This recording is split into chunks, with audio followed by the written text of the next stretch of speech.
Hello guys, हमारे YouTube channel पर आपका स्वागत है। अगर आपको वीडियोस पसंद आ रही हैं तो प्लीज़ लाइक करें, कमेंट करें और शेयर करें। अगर आपने चैनल को अभी तक सब्सक्राइब नहीं किया है तो प्लीज़ चैनल को सब्सक्राइब करें।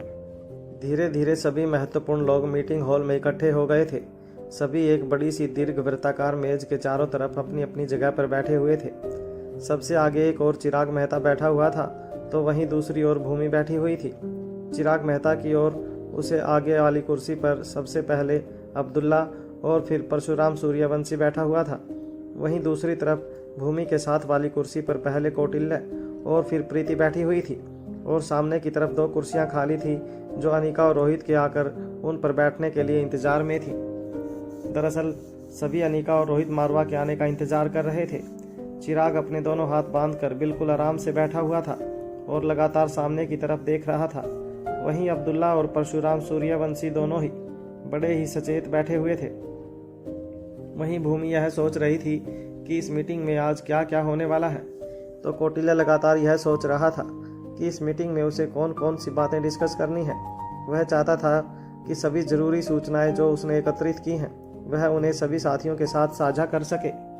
वहीं प्रीति का ध्यान बार बार ओमकार पर जा रहा था और वह अपने ध्यान को उस ओर से हटाने के लिए बीच बीच में कभी भूमि को कुछ ना कुछ कहकर छेड़ रही थी तो कभी कौटिल्य से बातें करने लगती थी। कुछ ही देर में मीटिंग हॉल का दरवाज़ा खुलता है। रोहित मारवा के गार्ड्स में से एक उसके लिए मीटिंग हॉल का दरवाज़ा खोलता है।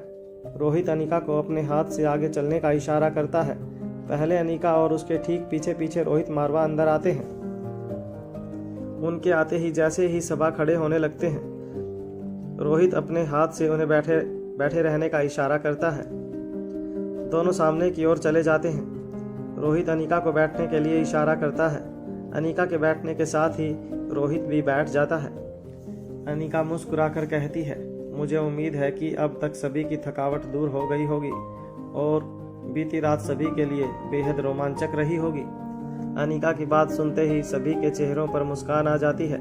अब अनिका आगे कहती है, आज की इस मीटिंग को रखने का उद्देश्य सिर्फ इतना ही है कि हम सभी में सामंजस्य बना रहे, किसी के मन में किसी भी प्रकार की दुविधा या सवाल ना रहे, क्योंकि यह एक टीम के लिए खतरनाक साबित हो सकता है। सुबह आप सभी के चेहरों पर हमने काफ़ी सारे सवाल देखे थे।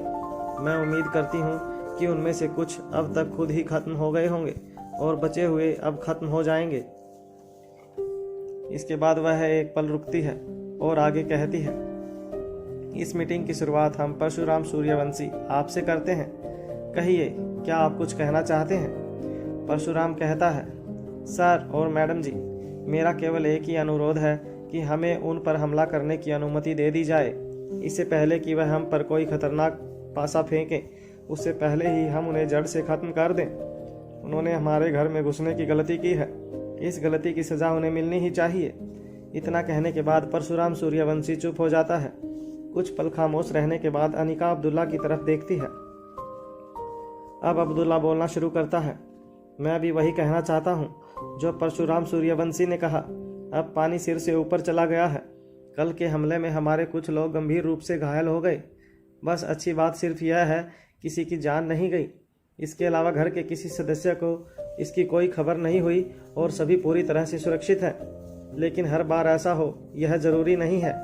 हम हमेशा सभी घर वालों को घर के अंदर नहीं रख सकते। कुछ समय तक तो यह संभाला जा सकता है, लेकिन अगर हमने अधिक समय तक ऐसा किया तो सभी खिलाफत करने लगेंगे। आप जानते ही हैं कि फिर वह हमेशा की तरह ही सुरक्षा प्रबंध को रोहित मारवा की तानाशाही कहने के साथ साथ खुद को कैदी करार देने लगेंगे। फिर एक पल रुक कर अब्दुल्ला आगे कहता है, इस बार उन्होंने बच्चों को अपना निशाना बनाया है। अगर उनकी चाल समझने में थोड़ी भी देर हो जाती तो कुछ भी हो सकता था। इसलिए मैं परशुराम सूर्यवंशी की बात एकदम सही जान पड़ती है और मैं भी यही चाहता हूँ। अब अपनी बात रखने की बारी चिराग की थी। चिराग मेहता सभी की ओर देखते हुए कहता है, हम जब तक चाहें तब तक इस लड़ाई को कोल्ड वॉर की तरह लड़ा जा सकता है। ऐसा करने में बाकी सब सही है, लेकिन समस्या यह है कि यह कोल्ड वॉर जितना लंबा खींचेगा उतना ही इस राज के सबके सामने खुल जाने के अवसर बढ़ेंगे और हम यह बातें सभी के सामने जाहिर नहीं होने दे सकते। इसलिए मैं भी यही चाहता हूँ कि जितना जल्दी हो सके यह खत्म होना चाहिए। मैं मानता हूं कि इस लड़ाई को खींचने के अपने कुछ महत्वपूर्ण कारण होंगे, लेकिन अगर हम कोई भी दूसरा रास्ता निकाल सकते हैं तो हमें उस बारे में सोचना चाहिए। इतना कहने के बाद चिराग मेहता भी चुप हो जाता है। अब भूमि बोलना शुरू करती है। चिराग की बात बिल्कुल सही है। अब तक उन्होंने जितनी बार भी हमला किया है उसमें निश्चित तौर पर किसी न किसी जान लेने की कोशिश की है।